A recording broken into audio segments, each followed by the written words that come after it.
വാർത്തകൾ വിശദമായി. ഗുസ്തി താരങ്ങളായ വിനേഷ് ഫോഗട്ടും ബജ്രംഗ് പുനിയയും വരാനിരിക്കുന്ന ഹരിയാന നിയമസഭാ തെരഞ്ഞെടുപ്പിൽ മത്സരിക്കുമെന്ന് റിപ്പോർട്ട്.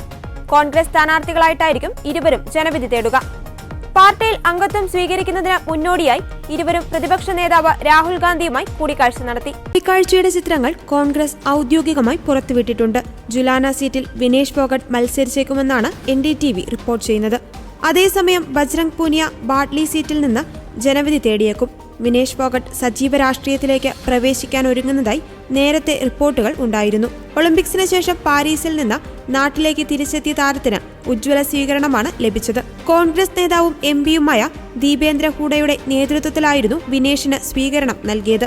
തിങ്കളാഴ്ച ചേർന്ന കോൺഗ്രസ് കേന്ദ്ര തെരഞ്ഞെടുപ്പ് കമ്മിറ്റി യോഗത്തിൽ 34 സ്ഥാനാർത്ഥികളുടെ അന്തിമ പട്ടിക കോൺഗ്രസ് തയ്യാറാക്കിയിരുന്നു.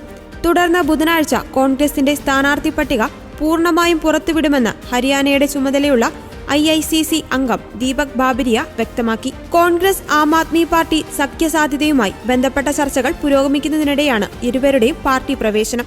ഒക്ടോബർ 5-ന് ഒറ്റഘട്ടമായാണ് ഹരിയാനയിൽ തിരഞ്ഞെടുപ്പ് നടക്കുക. ഒക്ടോബർ 8-നാണ് വോട്ടെണ്ണൽ. ഒക്ടോബർ 1-ന് നടത്താനിരുന്ന നിയമസഭാ തെരഞ്ഞെടുപ്പ് ഭരണകക്ഷിയായ BJPയുടെ ആവശ്യത്തിന് പിന്നാലെയാണ് കേന്ദ്ര തെരഞ്ഞെടുപ്പ് കമ്മീഷൻ മാറ്റിവെച്ചത്. ബിഷ്ണോയ് വിശ്വാസ സമൂഹത്തിന്റെ ഉത്സവകാലം പരിഗണിച്ചാണ് തീയതി മാറ്റിയതെന്ന് കമ്മീഷൻ അറിയിച്ചു.